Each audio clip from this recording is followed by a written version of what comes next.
आज हम लोग अध्याय 5 प्राथमिक क्रियाएं के बारे में अध्ययन करते हैं।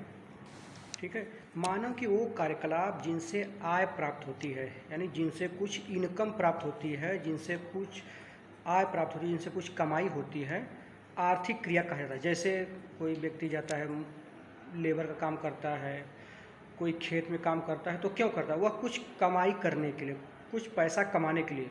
तो वह जो कार्य करता है वह आर्थिक क्रिया कही जाती है। आर्थिक क्रियाओं को मुख्यतः 4 वर्गों में विभाजित किया जाता है। आर्थिक क्रियाओं को 4 भागों में बांटा जाता है: प्राथमिक, द्वितीयक, तृतीयक और चतुर्थ क्रियाएं।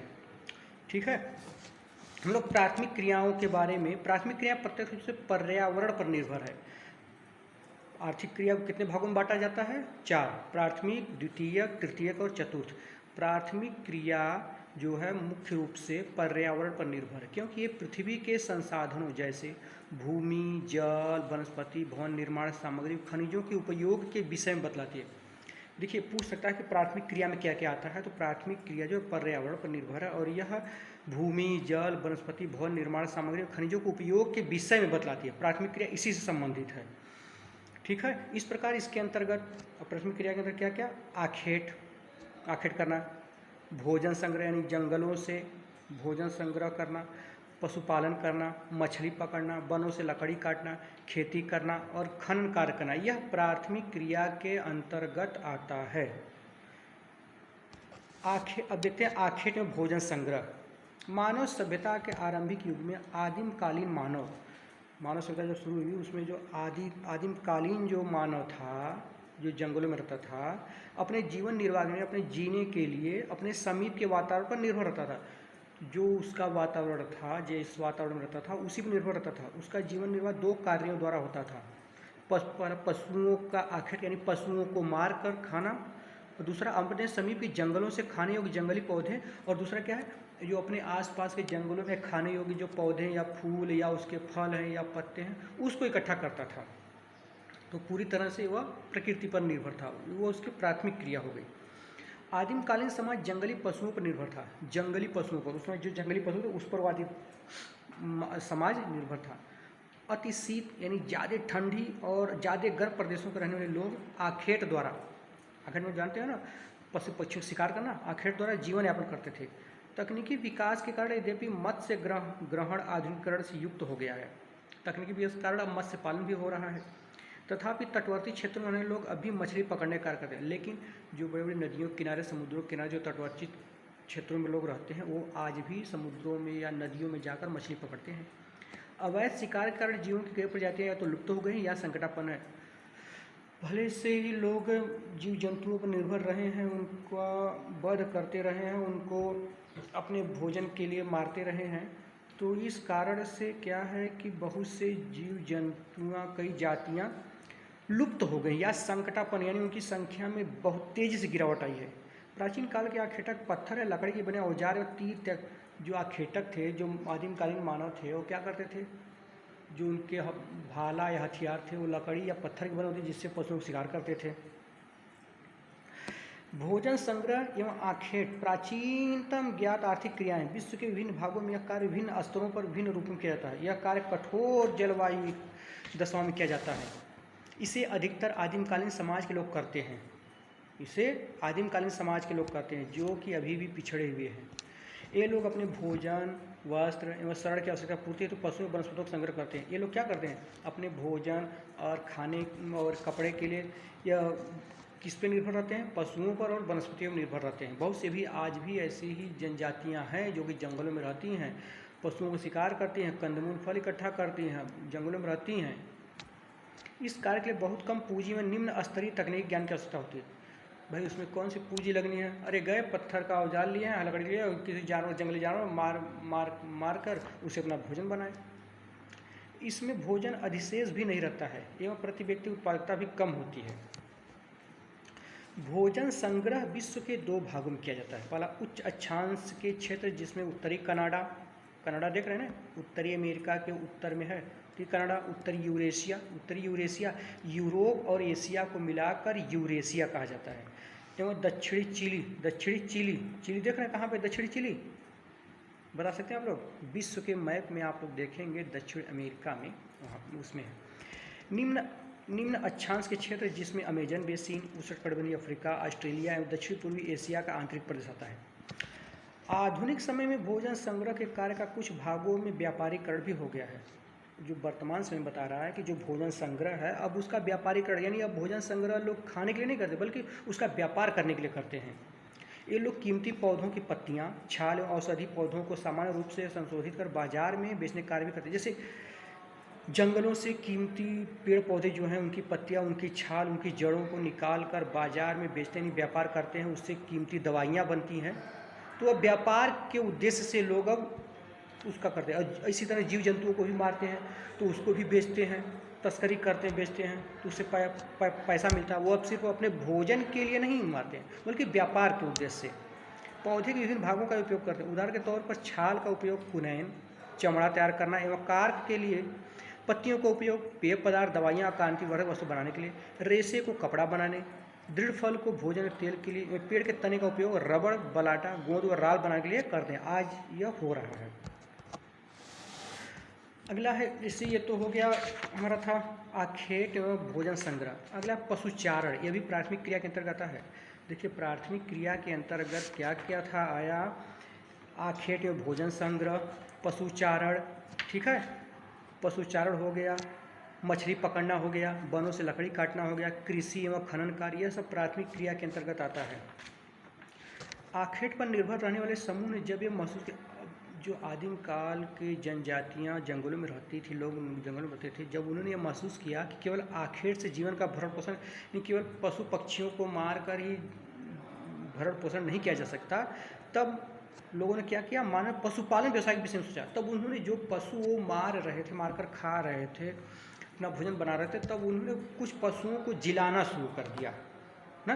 विभिन्न जलवायु दशाओं में रहने वाले लोगों ने उन क्षेत्रों में पाए जाने वाले पशुओं का चयन करके पालतू बनाया। अब विभिन्न जलवायु क्षेत्र में अलग अलग जलवायु क्षेत्र में लोग रह रहे हैं, तो वहाँ के जो पशु थे उनको उन्होंने जिलाना यानी पालना शुरू कर दिया। भौगोलिक कारकों तकनीकी विकास के आधार पर वर्तमान समय पशुपालन व्यवसाय निर्वहन अथवा व्यापारिक स्तर के, अब वर्तमान क्या हो रहा है, उस समय का जो पशुपालन शुरू हुआ आज वह व्यापार उसका हो रहा है। यानी उसको लोग अब अपने सिर्फ निर्वहन के लिए नहीं करते हैं, उसका पशुपालन नहीं करते हैं, बल्कि उससे व्यापार करते हैं लोग। पशुचारण में देखिए अब आ गया, पशुचारण में एक चलवासी पशुचारण होता है। चलवासी पशुचारण वो होता है कि पशुओं का झुंड है, जो चरवाहे होते हैं, चराने वाले होते हैं, एक स्थान से दूसरे स्थान तक चराते चराते चले जाते हैं, फिर चले जाते हैं। चलवासी पशुचारक प्राचीन जीवन निर्वाह व्यवसाय रहा है, जिसमें पशुचारक अपने भोजन, वस्त्र, शरण, औजार एवं यातायात के लिए पशुओं पर ही निर्भर रहता था। सब कुछ किस पर निर्भर रहता था, पशुओं पर निर्भर रहता था। वे अपने पालतू पशुओं के साथ पानी व चारागाह की उपलब्धता एवं गुणवत्ता के अनुसार एक स्थान दूसरे स्थान पर स्थानांतरित होते रहते थे। पानी और चारागाह की उपलब्धता के अनुसार अपने पशुओं के साथ एक जगह से, जैसे एक जगह गए चराने के लिए, पशु का झुंड लेकर गए और फिर वहाँ चरा लिया तो फिर दूसरी जगह निकल गए, तो इसी से चराते रहते थे। इन पशुचारक वर्गों के अपने अपने निश्चित चारागाह, और ऐसा नहीं कि कोई कहीं भी लेकर चरा, नहीं, सबका एक अलग अलग अपना क्षेत्र होता था कि इस क्षेत्र में यही लोग ही पशुचारण करेंगे, अपना पशु चराएंगे, है ना।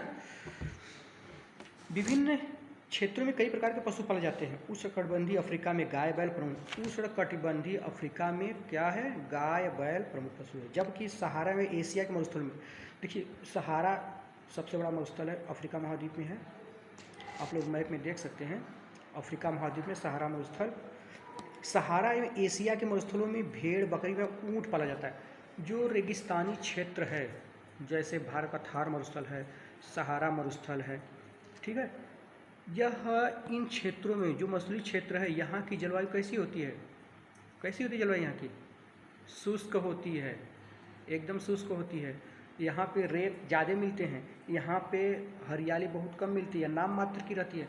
तो यहाँ पे कौन से जानवर ज़्यादा पाए जाते हैं, ऊँट, भेड़, बकरी, यह ज़्यादा वहाँ पे पाले जाते हैं, ज़्यादा पाए जाते हैं। तिब्बत एवं एंडीज के पर्वतीय भागों में याक व लामा, तिब्बत एवं एंडीज, तिब्बत कहाँ है, भारत के मैप में आप देखेंगे नेपाल के और उत्तर में तिब्बत का क्षेत्र है। एवं एंडीज के पर्वतीय भागों में याक व लामा एवं आर्कटिक उप ध्रुवीय क्षेत्रों में रेंडियर पाला जाता है। पर्वतीय क्षेत्रों में याक व लामा एवं आर्कटिक आर्कटिक क्षेत्र और उप आर्कटिक एवं देखो अंटार्कटिक और आर्कटिक दो क्षेत्र है, और उप उत्तरी ध्रुवीय क्षेत्रों में रेंडियर पाला जाता है।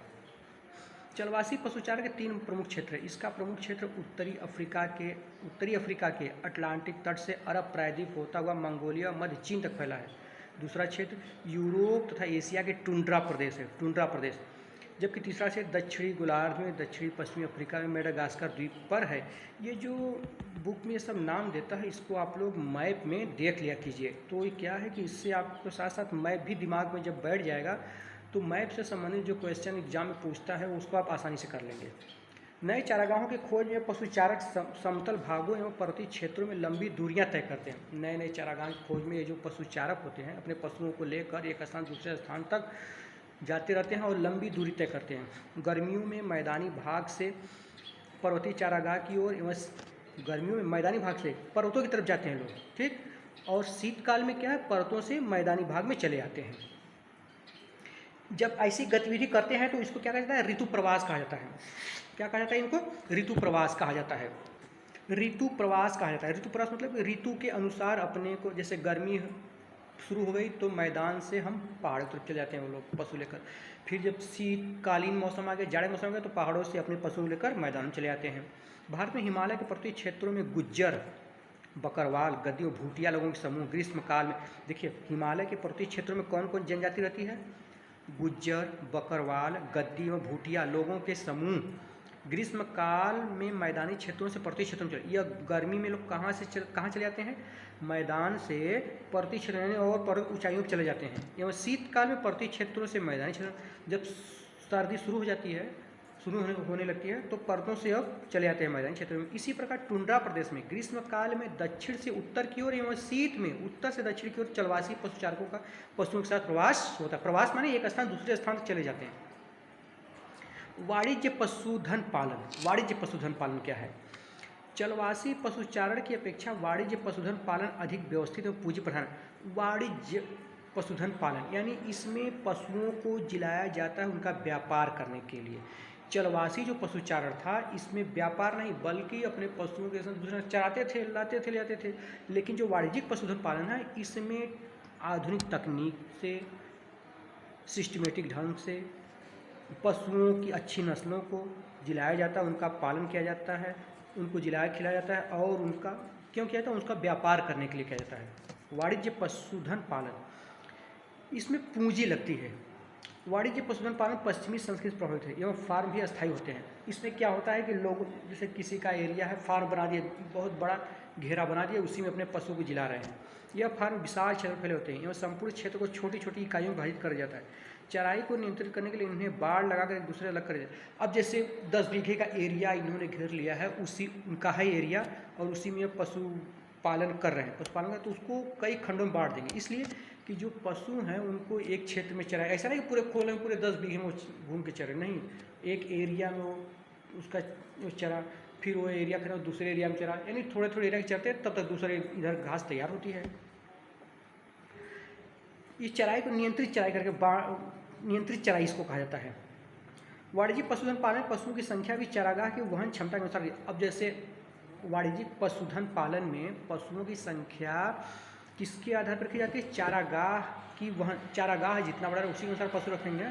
हम कह रहे हैं हम रखने की क्षमता हमें 10 पशु का है और हम 100 पशु कैसे जिला पाएंगे, नहीं जिला पाएंगे ना। तो उसी अनुसार जैसा चारागाह उनको उपलब्ध रहता है, जैसे उनके पास चारागाह रहता है उसी हिसाब से पशु भी जिलाते हैं। यह एक विशिष्ट गतिविधि है जिसमें केवल एक ही प्रकार के पशु पाले जाते हैं। इसमें और एक चीज़ विशेषता है, इसमें एक ही प्रकार के पशु पाले जाते हैं। प्रमुख पशुओं में देखिए प्रमुख क्या क्या पाला जाता है, भेड़, बकरी, गाय, बैल व घोड़े ये पाला जाता है। इनसे प्राप्त मांस, खाल एवं ऊन को वैज्ञानिक ढंग से संशोधित एवं डिब्बा बंद कर विश्व के बाजारों में निर्यात किया जाता है। जो पशु पाले जाते हैं वाणिज्यिक पशुधन पालन में, जो पशु पाले जाते हैं उनको खिला पिलाकर मोटा ताज़ा करके उनके दूध को, उनके मांस को, उनके चमड़े को वैज्ञानिक ढंग से क्या उसको शोधित करके डिब्बा बंद करके विश्व के बाजारों, विश्व अब तो दुनिया एक दूसरे से जुड़ी पूरा विश्व के देश एक दूसरे से जुड़े हुए हैं, तो कहाँ पे किस चीज़ की डिमांड है लोगों को अपने इंटरनेट के माध्यम से, कंप्यूटर के माध्यम से पता चल जाता है। लोग उस मार्केट में अपनी माल को सप्लाई करते हैं। पशु फार्म में पशुधन पालन वैज्ञानिक आधार पर, जो पशु फार्म होता है उसमें जो पशुपालन होता है वैज्ञानिक आधार पर किया जाता है, यानी कि परंपरागत आधार जैसे ही खोल दिए चल रहा है वैसे पानी पी रहा नहीं, वैज्ञानिक आधार पर उनको समय उसका ट्रीटमेंट किया जाता है, उसको अच्छी नस्ल के दिया जाता है, उसको सर्दी गर्मी दिया जाता है, उसको उसके स्वास्थ्य का परीक्षण किया जाता है, यानी वैज्ञानिक ढंग से उनका परीक्षण किया जाता है और पशुपालन वैज्ञानिक ढंग से किया जाता है। इसमें मुख्य ध्यान पशुओं के प्रजनन, जननिक सुधार, बीमारियों का नियंत्रण एवं उनके स्वास्थ्य पर दिया जाता है।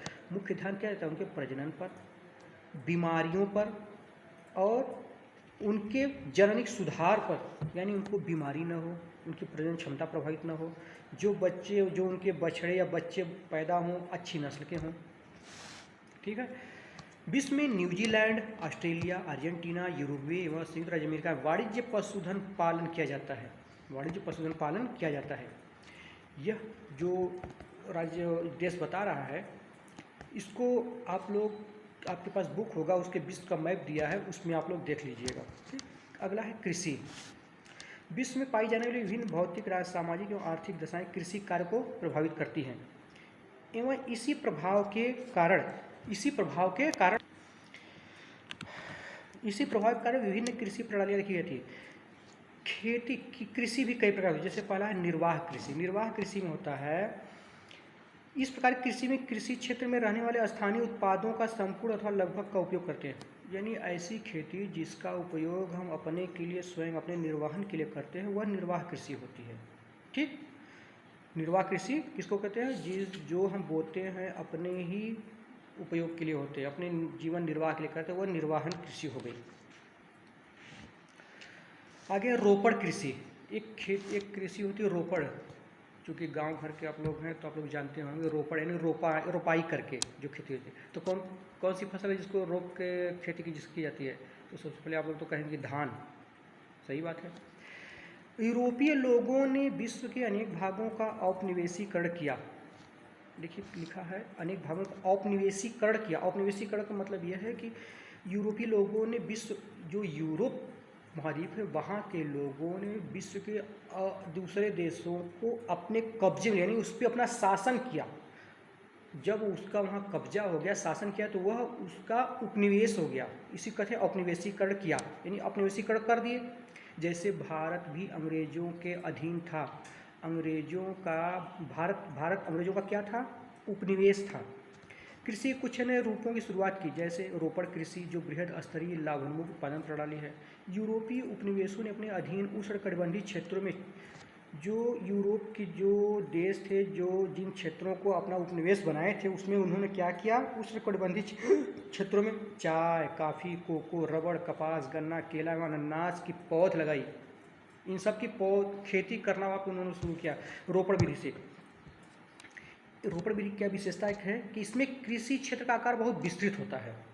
रोपड़ कृषि में कृषि क्षेत्र का आकार बहुत विस्तृत होता है। इसमें अधिक पूंजी निवेश, उच्च प्रबंधन एवं तकनीकी आधार वैज्ञानिक विधियों का प्रयोग किया जाता है। इसमें यह एक फसली कृषि है। इसमें एक फसल, ये नहीं कि एक साथ कई फसल रोप दे रहे हैं, नहीं, एक ही फसल रोपेंगे तो एक ही फसल रोपा जाएगा, जिसमें किसी एक फसल के उत्पादन पर ही संकेंद्रण किया जाता है। श्रमिक सस्ते मिल जाते हैं, यातायात विकसित होता है, जिसके दौरान बागान एवं बाजार सुचारू रूप से जुड़े थे। देखिए रोपड़ कृषि में कौन कौन आता है? चाय, कॉफ़ी, कोको, रबड़, कपास, गन्ना, केला, अनानास, ये सब रोपड़ कृषि में आता है। फ्रांस वासियों ने पश्चिमी अफ्रीका में कॉफ़ी एवं कोकोआ की पौध लगाई थी। फ्रांस यूरोप में है, वह पश्चिमी अफ्रीका में, अफ्रीका महाद्वीप के पश्चिमी क्षेत्र में कॉफ़ी और कोकोआ की पौध लगाई थी। ब्रिटेन वासियों ने भारत में लंका में चाय के बाद,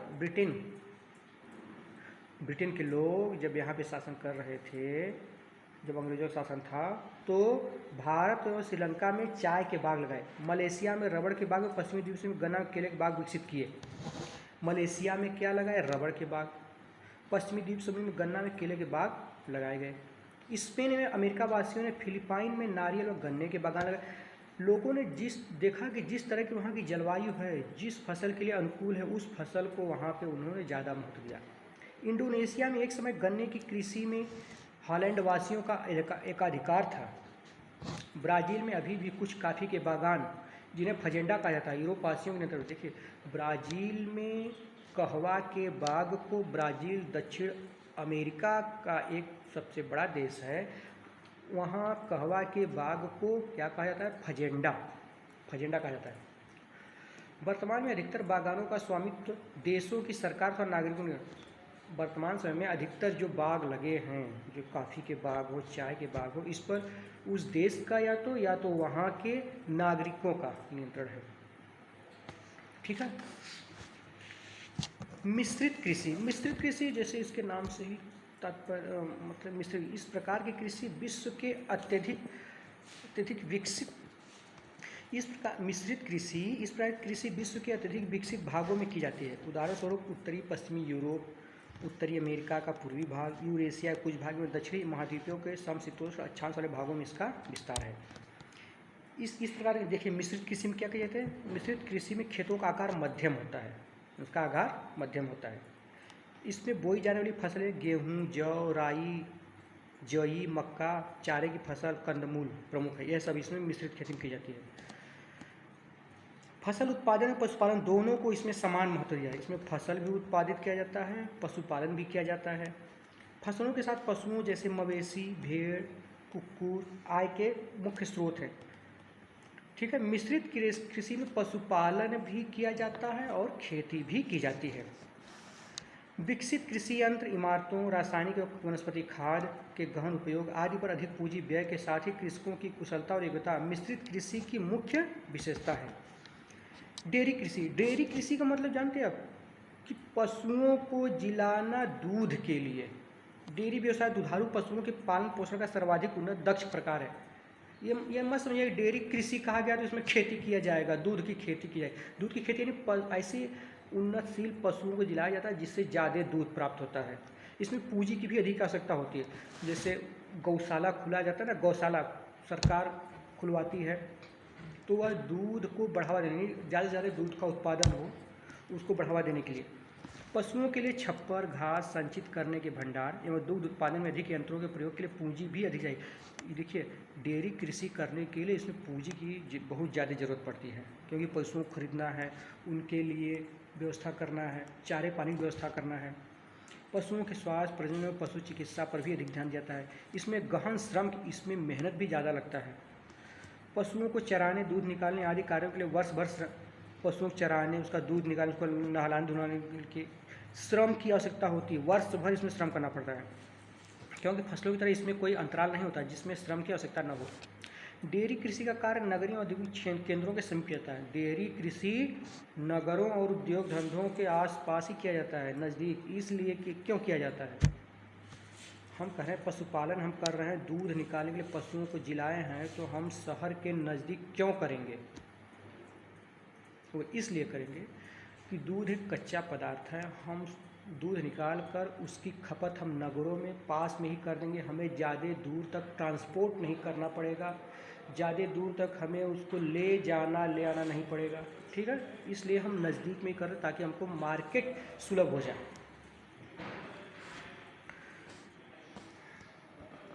यह रहा कुछ कृषि के बारे में। आगे के वीडियो में हम लोग और बात करेंगे और दूसरे प्रकार कृषि की बात करेंगे। जितना कुछ बताया गया इसको आप लोग एक बार पुनः अपने बुक से दोहरा लीजिए।